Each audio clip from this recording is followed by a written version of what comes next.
All right. All right. All right. Vader Games in the building. Let me make sure the levels are good. Another week, another show. Why always me? Live show, vlog. Just an opportunity for me to just get some things off my chest. You know what I mean? Share some ideas, some thoughts that are in my head.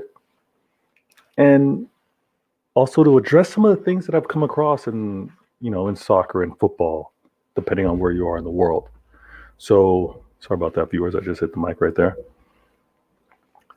There's a lot to cover. You can see by the list right here. There's a lot that I wanna go over. You know what I'm saying? So, thanks again for all of the feedback. Let me adjust this. All of the feedback, all of the comments, all the support with regards to the channel and the episodes. We're episode 5 of Why Always Me. And Why Always Me is just a show where I express things that are really different. I tend to have a perspective that I'm not really seeing out there in the sport talk world. I'm not seeing out there on YouTube. And sometimes I have weird ideas. I have weird thoughts, and I just wanna share them with the world. So the feedback's been great. I'm going to continue to do it. Let's bang this out. And please, to start the video, I'm going to do it at the end of the video. Like, comment, subscribe, and please share. Help build a community. It's that goal. You know what I mean? I'm building that goal. Help me get to the first 1,000 subscribers. You know what I'm saying? Let's build this channel. So, the things to talk about. I really don't know where to start, but I got to start with my heart. I got to start with what I bleed for, Man City. And Man City it's been a very interesting week. Very interesting week. And the reason why I say that is because there's a lot on Man City's plate this year. And you know what? Let's just put it out there. All right. Man City's taking it one game at a time, and taking that one game at a time approach has led to a lot of success over the years and definitely recently. All right. We're actually playing for the unheard of quadruple. It's a possibility. I don't want to go so far as to say that that's what the goal for the season is, because it's not. Really, the goal is to win as much as possible, and as a byproduct of trying to win as much as possible is being in a position to win multiple trophies and winning the elusive quadruple, and an attempt in pursuing the quadruple to win the treble. All right. So Man City was able to win the domestic treble 2 years ago. All right. The great Sir Alex Ferguson said that was something that would not be possible by an English team. And yet, lo and behold, Man City's done it. Not to just be satisfied with that, because as you know, as a Man City fan myself, and many Man City fans and the organization, top down, they're ambitious, and they're pursuing to obviously win the league. First and foremost, that's the priority. Any manager that comes into Man City is expected to win the league. I'm not saying that that's a foregone conclusion, but it's looking really good. It's looking really good. So you win the league, and then after winning the league, you go after everything else, because if you're winning the league, you're in a good position to be one of the best teams in Europe if you're the best team in the EPL. And if Man City continues, because let me say this: Man City is in a position to play for the FA Cup, the League Cup, Champions League. All right. A big reason why many Man City fans, myself in particular, don't talk about the quadruple is because it does require a lot of luck, right? Because you're balancing so many different tournaments, like the amount of games that need to be played. So the rotation of the squad has to almost be perfect. Also, you need to do your best not to have any injuries, and that's a challenge. You know what I mean? So, and then keeping a balance within the locker room, right? You got to keep a balance with the amount of minutes played, the level of games that are played in, the interest and high value or high attention that's paid on some of these matches. You want to keep everybody happy that they're playing in some big matches. So managing all that is a huge challenge. And Man City winning the league, great. Man City playing in the League Cup, and that's against Tottenham, which is going to be difficult in itself. But before I even go that far, let me just say this. For every opportunity that Man City has to win the quadruple, the hate not only from the domestic teams, but even abroad, like internationally, the hate is going to be fierce because no rival, and that's a rival within the domestics, and that's a rival within the other leagues, is going to want a team to do that. So the hate that Man City is going to get, the hate that the fans are going to have to manage, is going to be at another level. It's going to be unmatched. It's going to be unprecedented. It's going to be insane because the Manchester United fans are going to be hating any pursuit for the treble, right? They're going to be hating if the treble is won. They're definitely going to be on full alert, max hatred for the quad, right? And I got to look and see when the last Champions League match is played. But I wonder if that actually ends up being the last match. Champions League has to be after the FA.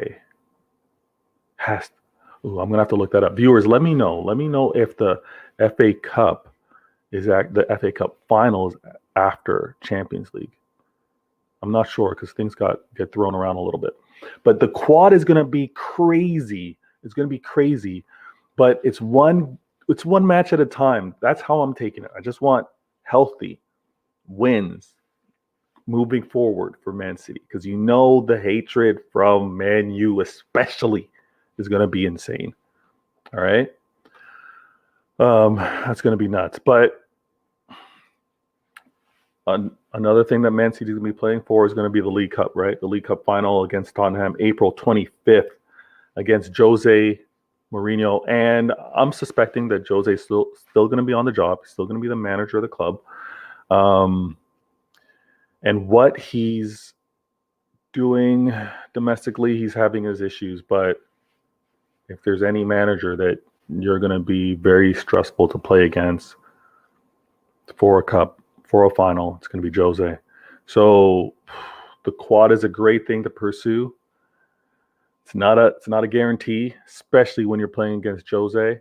But I look forward to it. I think it's going to be exciting. There's going to be a lot on the line because you know me as a Man City fan, what I'm hoping for the team to do. But then also Jose is going to be looking to give Tottenham their first title in a very long time. First, substantial, credible, something that the fans can talk about with their chest up high. Jose is going to give the Tottenham Spurs that. So there's going to be a lot on the line. And that match isn't too far away.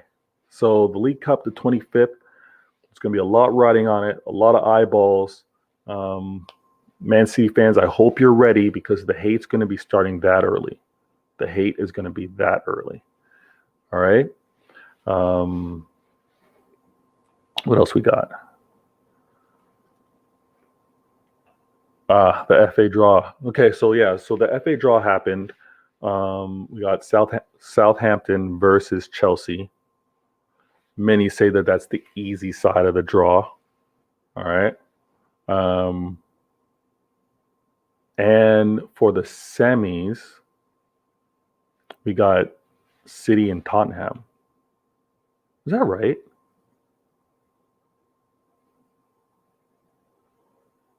That must be right. Hold on. Viewers, let me know. It's facing twice? I definitely don't like that now. Oh, man. But, all right, let's check this out real quick.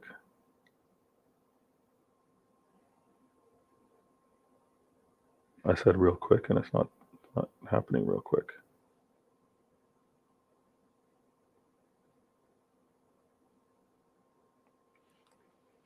Oh no! So it's Leicester and Southampton.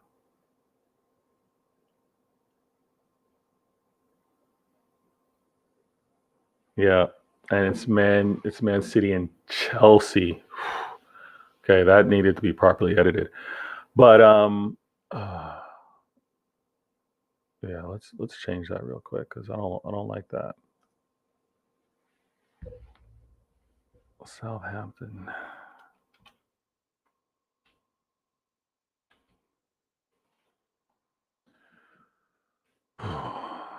Chelsea, man. Chelsea been playing some really good soccer, football, depending on where you are in the world. And that is going to be important. That's a good semi. It's a very important semi because there's ramifications for what's happening later in the year, later in the season with the Champions League. But I would assume that Leicester's going to win that match, and then obviously it's going to be a battle with City and Chelsea, and it's going to be a really good test for City, as well as how Tuchel is going to be able to actually play against some tough competition. You know, play against the best in England. So we're going to see that, and man, I'm going to be stressing. When is that? So that match is going to be. Those semis are April 17th. That's a week before the League Cup. Those matches are going to be firing like that. Man, so FA Cup going right into the League Cup. Intense. The quad, guys. Let me know, viewers. Let me know if you want Man City to do it or if you don't. I would assume that all rival fans don't want it to happen. Obviously, Man City fans do. But let me take that back, because some rival fans, maybe not the Liverpools, not the Man U's, not the Chelseas, but maybe like teams like the Spurs, maybe even Arsenal, Everton, maybe some of those teams, maybe that fan base would want Man City to do that, just to take that away from Man U. Because obviously, when you talk football, when you talk soccer, the rival fans is a big part of things, right? The rival fans are a big part of things. So, yo, Achilles, what it do, my guy? Let's talk some soccer. The rival fans is a big deal. It's a big deal within football. And if you're able to kind of take away that kind of like trump card, like that always gets played. You know, when the talks just get too intense and like a fan has got nothing else to say, Man U fans always fall back on, but we won the treble. I mean, or we won back to back to back. You know, like they have that within their mix of banter talk. So there might be a really strong case that some rival fans do want City to do the quadruple. If you guys don't know, the Champions League draw happened. It was stressful. If you're a fan of any of the teams that were remaining, it was stressful. And just a quick recap. Actually, I'll just tell you what the matchups are based off of the draw. And the drama continues. The drama continues. There's going to be a lot to pay attention to. There's going to be a lot to talk about for the Champions League, just on the draws alone. So I'll talk about the Man City because that's most important to me. So Man City, if you don't know, Man City is going to be matched up against Dortmund. All right. And on the same side of the bracket, you also have PSG and Bayern Munich. All right. So Borussia Dortmund, you got Paris Saint-Germain, and you got Bayern Munich, Manchester City. So City versus Dortmund is going to be great. I'm loving it because it actually reminds me of a time when Manchester United were playing against Sporting. I believe it was Sporting.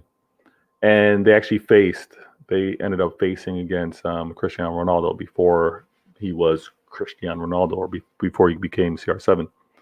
And as the legend goes, they played against him, saw that man was nice, and told Sir Alex Ferguson, get him, get this guy. You know what I mean? Get him over here. I kind of see a similar legendary story beginning for Haaland. You know what I mean? Because obviously they're going to be playing against them 2 legs, and I think, in addition to wanting to win that series, there's obviously a great opportunity for players to see how he plays up close, see how he measures up to the EPL style, and and kind of just see how he is battle tested, and then audition for Man City in a way. I think it's going to be really good for him to see up close the style of play that Man City has. It's going to be a tough game. I'm not going to lie, viewers. I'm not going to lie. I think it's going to be a tough game. Low scoring. I don't know if it's going to be low scoring. I could actually see maybe a 3-1, 3-2. I've been looking at more Dortmund games based off of the draw, and I think there's a real opportunity based off of their defense for Man City to get some goals, and just the way Man City has been playing defense. And obviously, I'm not spilling any secrets here, but Man City plays defense by actually playing possession soccer. So I think the opportunities might be best for City, and they'll have the advantage over the 2 legs. But 3-1 is kind of like what I'm seeing away. A home game, I could honestly, a home game could be actually, there's where I'll agree with you, viewers. A home game might be 1-0. Maybe a home game might be that bad. But if there's anyone that's going to be a spoiler against Man City's defense and maybe show, hopefully not show any real kinks in the armor, it's going to be Haaland. But it's going to be great. It's going to be a great series, great game. And then the winner of City and Dortmund will move on to play the winner of PSG or Bayern Munich. And I don't know how to call it. Bayern Munich play real aggressive, high defensive line, and that against the speed of a Neymar and Mbappe, I don't know if that's the right move to make. I don't know if that's a good formula, but I think those 2 teams are going to be very high scoring. If I were to, you know what, I wouldn't have to pick who I'd want to win. I'm not going to make that call now, but I will make that call after seeing the first leg of the match. I want to see the first leg of their matches, because I think there's opportunities for Man City to take advantage of Bayern defensively. I'm really worried about the speed on the wings for Man City with PSG. But man, it's going to be fun. It's going to be fun. Then on the other side of the tournament, you're going to have Chelsea versus Porto. A lot of people are saying Chelsea's got that based off of their form. I don't really know that. I don't think so. Where I actually do think I'll see an upset, and it pains me to say this, is I think I think the upset is actually with Liverpool versus Real Madrid. I think Liverpool is going to be, I mean, the league's done. The EPL is done for Liverpool. So I think they're going to be putting all their efforts into Champions League. They've been there before. They've got nothing to lose. I think that's where they're going to make their mark. And realistically, if they want to have Champions League football next year, this is where they need to do it. You know, best case scenario. But yeah, I think there's an upset with Porto versus Chelsea. And then I also think maybe it's not an upset because, I mean, Liverpool were Champions League champions 2 years ago. But maybe I think Liverpool beats Real Madrid. I know it's crazy. I still need to see some more. Don't hold me to this because I do want to see how they play. I want to see a few more matches before they go into Champions League. Porto is a sleeper team. Viewers are saying. I agree with you. People should not sleep on Porto. Now, I just talked about the Champions League. I talked about Europa. And I got to ask this question because I'm often defending, or I'm hyping, or I'm explaining the EPL to other league fans, right? Or I'm defending my team versus other teams, right? Or lack of champion winning titles. But I argue all the time that the EPL is the toughest league to play in. One, because of schedule. Two, also because of number of teams that actually do challenge and battle against each other. I think the EPL is top. And I do like the shift that's actually happening because I do see more with regards to La Liga and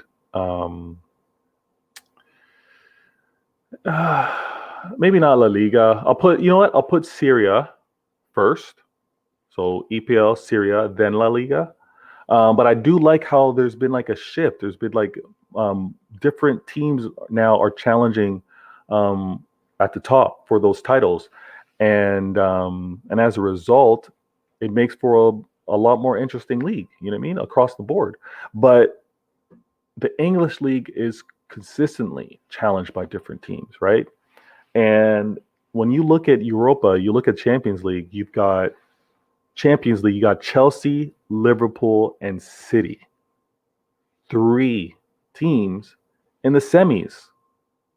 All right. And obviously, based off of how the brackets are, only one English team will be able to come from the side with Chelsea and Liverpool if they do match up against each other, because they're going to eliminate each other. And then you have Man City on the other side. But you have 3 teams. I think that's where you really need to assess it. You assess it in the semis. You have 3 teams. That's serious. That's serious to really look at the league and look at how difficult it is and look at how they fare against the rest of Europe. You can even go further if you want to go into the quarters or even into the group stages and see how certain teams dominated the groups. I'm not going to go that deep into it. I'm just going to look at it from a semifinal standpoint. But you can see how the EPL is very well represented. And then when we look at Europa now, it's the same thing, right? We're looking at, and I'm getting ahead of myself, but in Europa, you've got Arsenal, Man U from the EPL. Is there anyone else doubled up in Europa? I don't believe so. I think there's 2 Spanish teams. Yeah, there might be 2 Spanish teams. But if you ask a lot of people, right? if you ask a lot, Man U's actually favored. I think Man U's favored, and Arsenal may not be. But that's going to ruin my argument. Is the EPL dominating Europe? I say yes. I say yes. I got a viewer right here with a comment. He thinks Serie A is the hardest league. You know what? You have to build that case for me. I'm not quite sure why you think Serie A would be the tougher league. But I think weather. I think obviously level of competition. I think schedule, because there's no Christmas break. And actually the Christmas series of games are crazy, like how close they are together. But I mean, again, the players are professional. There's a reason why they're paid the big bucks. I love holiday football. Watching those games over the holidays, that's a must for me. It's a must. Sports over the holidays is a must for me. I love how the NBA now owns Christmas Day. That's fantastic. EPL on Boxing Day. Again, it's great stuff. It's great stuff. Now, Arteta ties to Man City. Now at Arsenal. And I honestly gotta say, I think the man is doing his thing over at Arsenal. And again, I know there always seems to be a fan base that's manager in, manager out for whatever reason. But I mean, Arteta brought Arsenal an FA trophy, right? FA Cup trophy. I think he's actually transforming Arsenal in the right way. And he's doing it in a way that is within the challenges that Arsenal have, right? So financially, they have their challenges based off of how the board, the owners want to spend and support the league. I think obviously he's got to make changes with regards to his squad, the players that he wants, the players that he doesn't want. But most recently, just looking at how he's actually managing the players, discipline-wise, or having a certain consistency with accountability and just treatment of players for the most part, I think he's setting a great foundation. And I think this offseason, obviously this offseason, he's going to form the team the way he wants it. And again, man, still playing in Europa has a chance, and I think it's going to be a really good tournament for the EPL, in my opinion. Oh well, you know what? I got a comment here from Achilles. I'm gonna shout him out on the show real quick. But he goes, players who start in the EPL don't really do well in other leagues. They only do well in EPL. I mean, I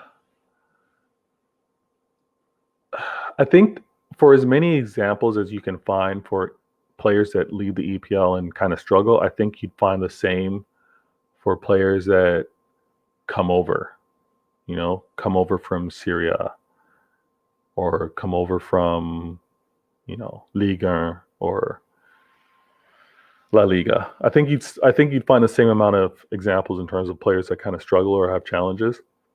But that's a fair argument. I'm not hating on it. And again, that's what makes soccer so great, right? You follow your league, you follow your team, and you think they're the best. But we're going to definitely have some proof when we look at and see how the teams play against each other. And especially let's pay very close attention to Europa and Champions League. Now, with the Europa draw, and I kind of alluded to this earlier, but with the Europa draw, which English team, I mean, this is obviously very English focused. I'm a Man City fan, so bear with me.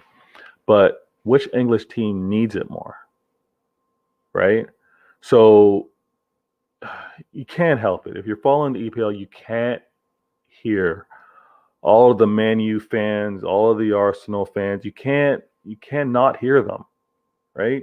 They're loud for no reason They're always arguing about something or debating about something. Their fan base is always split. So there's a huge side that wants Ollie out. There's a huge side that want Ollie to remain. You've heard my opinion on previous shows. But a certain fan base obviously would want Ollie to lose because they want him out. Because if Ollie wins the Europa, he's obviously going to remain on. He's brought them a trophy. So this is where it's a catch-22, where fans that don't want Ollie to remain really won't have a justification to sack him, fire him, if he wins the Europa, right? So it's kind of crazy in terms of the situation that fans are in. Fans that are Ollie in or Ollie out, right? Now, with regards to the other English team, we got Arsenal. Arsenal's not in a position to finish top 4 in the league. So for them, the Europa is key because they want to play for Champions League next year. And financially, they need that within their financial structure. So, or revenue structure, I should say. So I actually think, if I take a step back, Arsenal are the team that's in their most. Arsenal desperately need Europa because that's what gets them in the Champions League. Man U, they're going to finish top 4, so it's not that big of a deal. And when you think about it, when you think about these Man U fans, these Ollie outers, they most likely don't want Ollie to win the Europa. Because even maybe finishing second, they could argue that he should be fired. Although there's huge talk. I don't know if it's confirmed yet, but Ollie is going to be signing an extension. So, you know what? Man U fans should just accept that Ollie's there to stay and wish him all the best. Cheer on your team. Sunny days, rainy days, cheer on your team to win the Europa. All right? Even if that secures Ollie for another 3-4 years. You got to do it. But yeah, I think Arsenal and Arteta desperately need to win this Europa so that they have Champions League soccer. I think that's a no-brainer. But man, the dilemma that Man U fans have. And then again, speaking of Man U fans, and this is what's funny because I get mixed up in a lot of conversations talking about league play, talking about who's got the best team, all that kind of stuff. I'm a Man City fan. I know the bad days. I know the bad days that all was being hoped for was to win the derby versus Manchester United to have something to brag about for the year because there's no way we were going to be contesting for a title. I know those times. I know those years. But what's doing a disservice for Man U fans, especially Man U fans that really came up or started or fell in love with football when Man U were pretty much winning every year or every other year or winning, back to back titles. I feel bad for you fans because you guys are failing to adjust. I see it every day. You can't miss it on the timeline. But what you need to recognize, and this should not be a surprise, but what you really need to recognize and consciously correct how you talk and how you see your team. I hate to break the news to you guys and girls, but you didn't fall in love with the Man U way. You did not fall in love with the Man U way. You actually fell in love with the Sir Alex Ferguson way. That's what you fell in love with. He's the one that brought the winning tradition, the winning formula, the philosophy. He's the one that did it. And even in his pursuit to do that, there were challenges there were fans that actually wanted him out before the winning began, right? So you Man U fans need to really take a minute, think about this. It's not the Man U way you fell in love with. It's the Sir Alex Ferguson way that you fell in love with. And the fact that you're going to hold the fact that you've held every manager that's come in to that standard is crazy. It's delusional. And you need to also recognize that there needs to be a new run, a new tradition, a new way of winning that has to happen with the new manager. You can't always, and you definitely can't, because you're going to drive yourself crazy. You can't compare it to the glory days.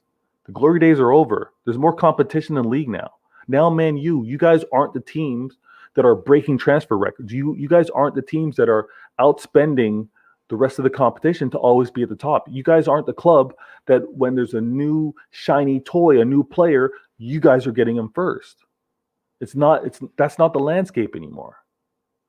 So recognize what it is right now. Recognize that it's a new beginning.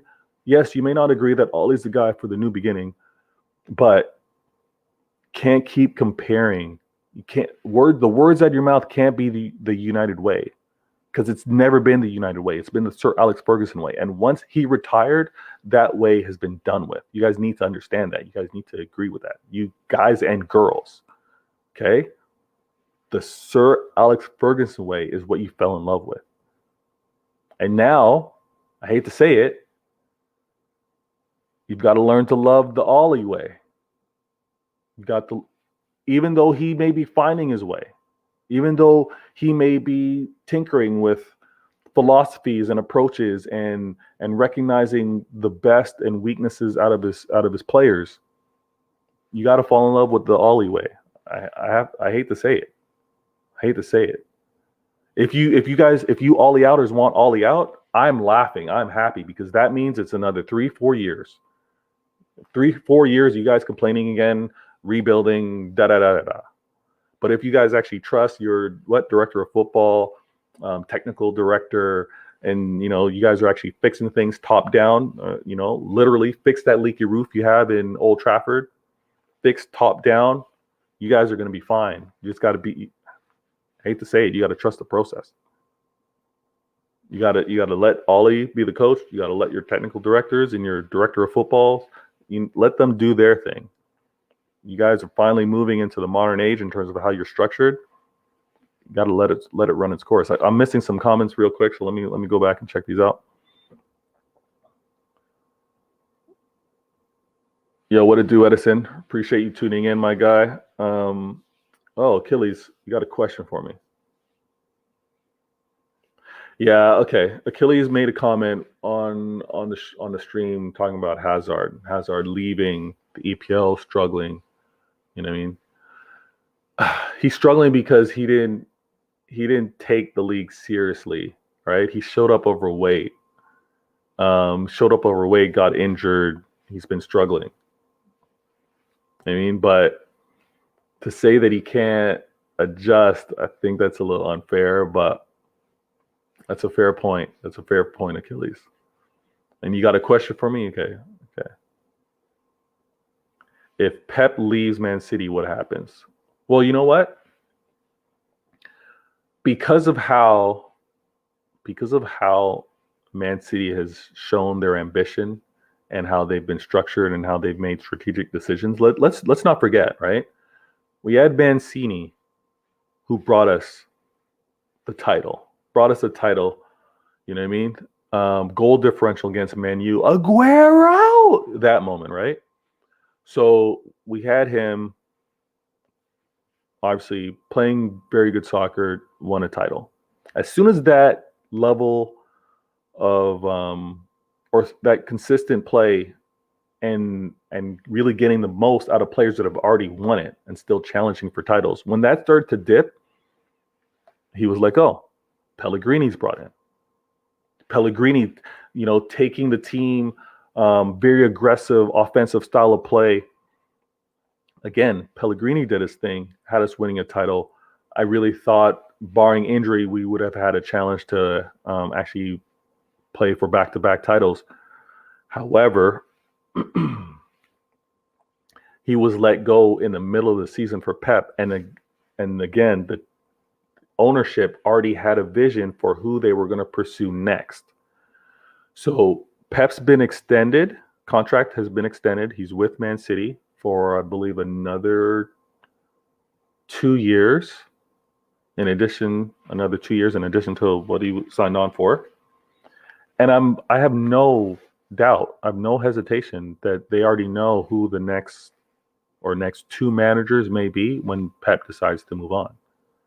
But you have to have that thinking. You can't have the manager stay on too long. We've seen that at Arsenal. We actually saw that at Man U, right? Because when Sir Alex Ferguson left,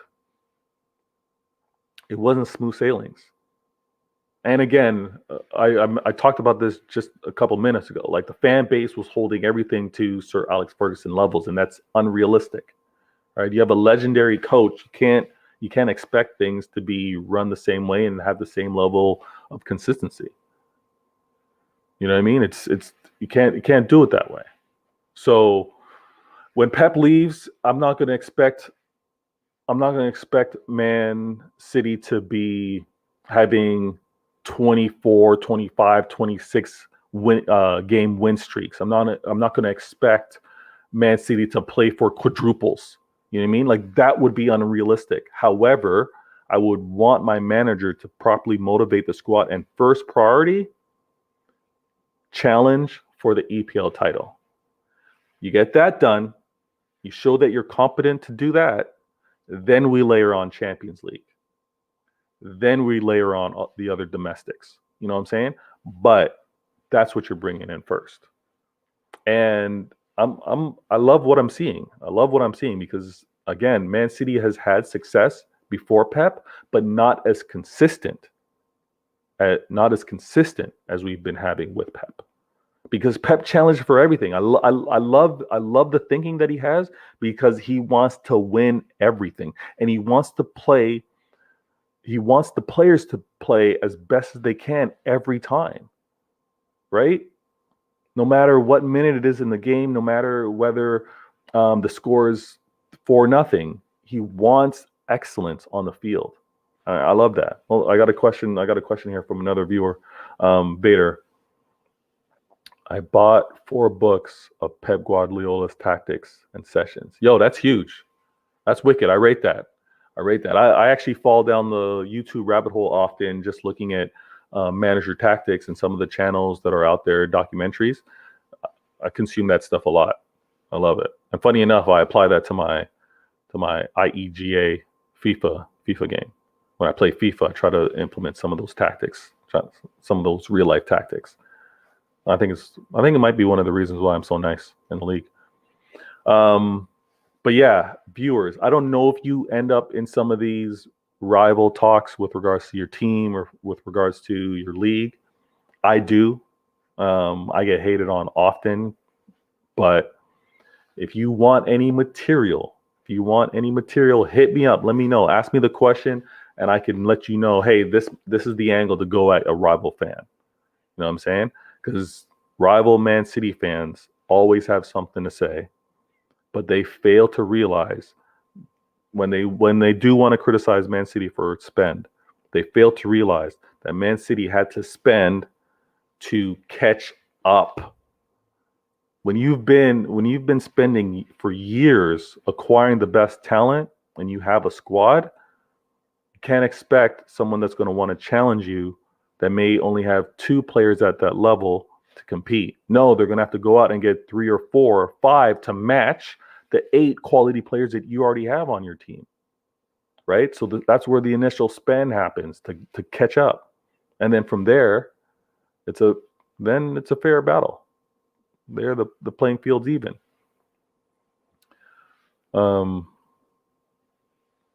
Edison's prediction. Viewers, I don't normally take comments, but I'm doing this tonight. It's a special broadcast, so I'm going to do it. My prediction, Man City's next manager will be Blessa. Because he plays like, interesting. All right. Yeah, Achilles, exactly. The Barca Madrid talks happen frequently. That's a real thing. The Man City, Liverpool, Man City, Man U. Man City, Chelsea, or Man U, Chelsea, Liverpool, Chelsea. Like honestly, between sometimes the speaking points or the criticism that they give Chelsea, they kind of give Man City at the same time. More often than not, I ignore it because again, even with regards to spend, if you're looking at anybody, no one spends like Chelsea. I don't criticize them for it. I see how their model is. I don't criticize them for it, but they do it their way, right? Man City does it the Man City way. And I say the Man City way because it has been the Man City way. But when you think of Man U, it has been the Sir Alex Ferguson way. That's 100%. Another big thing that happened in news, and we were just talking about money, is that UEFA talked about FFP, financial fair play, changing. Like so how it's been implemented, that changing, and I'm not surprised. COVID, the pandemic, has had drastic consequences on, obviously on clubs. Obviously, TV, you could still have the TV revenue that's coming through because matches are aired, but there's no more gate. Nothing surrounding that is happening. Obviously, some of the pro shops with regards to merchandise, I'm sure all those numbers are down as well because people aren't really being seen like they would normally be going to the games, and also just pass by traffic's not resulting in any really revenue that way. It's all low. So as a result, to kind of stimulate the market, UEFA is going to drop FFP and give owners the opportunity to really continue to grow their squads, manage the club, and really, I think also in fairness to do right by staff members that are all associated with regards to the club, not just acquiring players, but to spend on the club to keep things balanced or fair or good during these difficult times, and I think it's the right thing with regards to the pandemic challenge. I think it's the right thing to do. Now, how responsible will clubs be? Who knows? We've seen that Borussia Dortmund are asking for, I believe, 180. I think 180 million for Haaland. Or maybe it's 150. I'm not sure, but it's a crazy number. I think they're just asking just under 100 million for Jordan Sancho. So that's what the clubs want. I mean, other players are actually looking to be some big ticket items as well. Now, how teams choose to spend, that's fine. Everyone can do their thing. A big question is, amongst the big spenders, who kind of has the advantage? So if, for example, a player like Haaland, would he rather go to Man City or would he rather go to Chelsea if the dollars were on the table, or Man U if the dollars were on the table? I think if the spend was even, okay, so let's say everyone agreed to spend 180 for Haaland, and maybe this is my bias, but I think if Haaland's looking to have a fantastic branding story, he goes to Man City. Okay, branding, legacy, what's happened in the past, obviously ties to his father, who was a Manchester City player. I think that's all great. Now, when it comes to football and being able to play for trophies, again, it's Man City. Chelsea's probably up there as well because Chelsea's in the mix to play for a Champions League. They're also in the mix playing for FA Cup.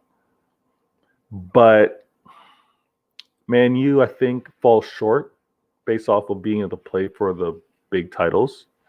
Although they're all capable of doing it. Man U's they're going to be top four, so they're going to play for Champions League soccer. But I mean, consistently look at the squad, look at the manager, look at what they're going to be pursuing year after year. I think it falls on Man City. The reason why I think Man City has the edge versus Chelsea in particular is because Chelsea, yes, they spend a lot. They spend to go win. And they've been in a little drought. They try to win a title every 5 years. That hasn't happened. Unfortunately, though, when you look at the history of Chelsea, because they're going to be pursuing Haaland and they're going to get him on board, what they fail to do is hold on to managers for a long period of time. Right? So yeah, he's coming to Chelsea. Yeah, he's going to be happy in that regard to maybe be on the squad, but he's definitely going to have doubts to be like, what manager am I going to have in 2 years? Right? Lampard 2-year stint. You know what I mean? They've been showing that managers don't last long at Chelsea. I'm not even going to go run down the list, but you guys know what the list is. So I think Haaland's going to be hesitant to do that. I think he's going to be hesitant to go to Man U because when you compare everything on the table, if you're going to go to Manchester, you're going to go to Man City. Better manager, better all-around squad, better chance of playing for titles. Now let me catch up with a couple of comments here. All right, so Edison is making a comment. Leeds manager, absolutely. Style of play is very good. I'd like to see him be a little more, pay a little more attention to how he wants to build his squad defensively, and I think he'll be better for it next year. It's just coming back into the EPL, the Premier League. Yeah, and Achilles is talking about like some of the banter between teams, Juve, Inter, AC Milan, Inter, 100%.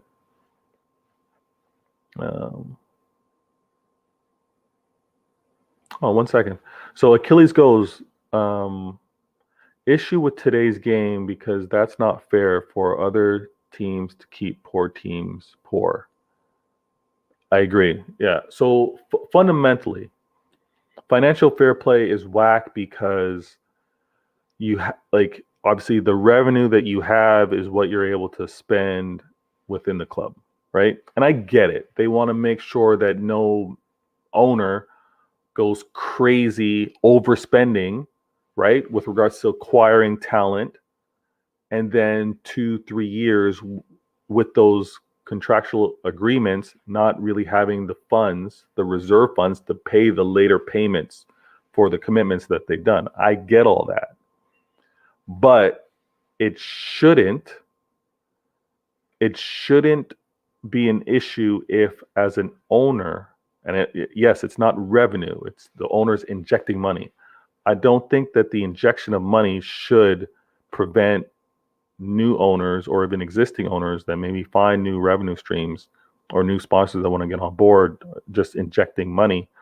I don't think that issues like that should be prevented, because then and we all know this financial fair play rule was to keep the rich, was to keep the big squads unchallenged from other teams that want to come up. You know what I mean? I see it. I see it. Honestly, with what Chelsea did, and then follow suit, you got Man City, especially in the EPL, PSG as well over in Ligue 1. The other clubs like the Barças and Reals, and trust me, the Liverpools and Man U's did not want other teams to contest. One, not to be able to build up their squads to contest for Champions League, and definitely not to build up their squads and compete domestically. They did not want that. But I like that financial fair play is going to change. It's going to soften. I hope that ambitious teams are going to take advantage of this. We've seen it in the EPL. We got Everton, we got West Ham, we got Leicester. Hopefully, clubs take advantage and kind of boost themselves to be in a better position to challenge against the Arsenals and the Man U's and the Liverpools, because really the more teams that are challenging for the title and battling amongst each other, the better the league is. I believe that 100%. 100%. Covered a lot. Talked about, Man City taking it one game at a time, pursuing the quadruple.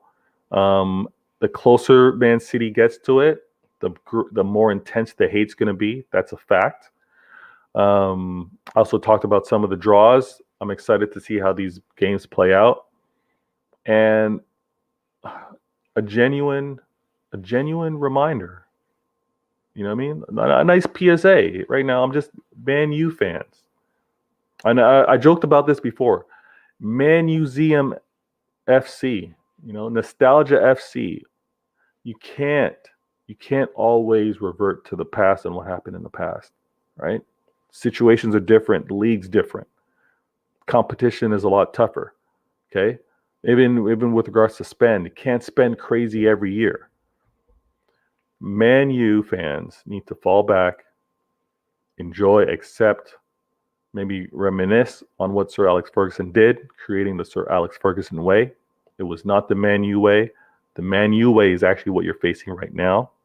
So try and take the bright moments where you can, the wins when you can, but stop with this.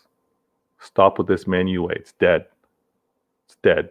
Viewers, I want to thank you all for your comments. I'm going to transition and actually play a couple FIFA games before I shut down for tonight.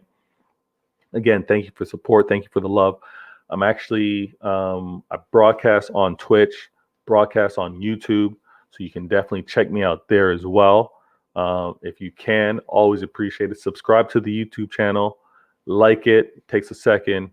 Drop a comment if you can. I'm always looking to improve on things. And I'm going to be back midweek. I'm going to be back midweek with another Why Always Me episode. And shoot, we're going to have a lot to talk about. International break as well. We're going to have some things to talk about. My reggae boys didn't do it, but they'll be back. The reggae boys will be back. Good game, USA. No hate here. Good game. All right. Edison, Achilles. I'm going to read those comments, but I'm going to shut down. real quick.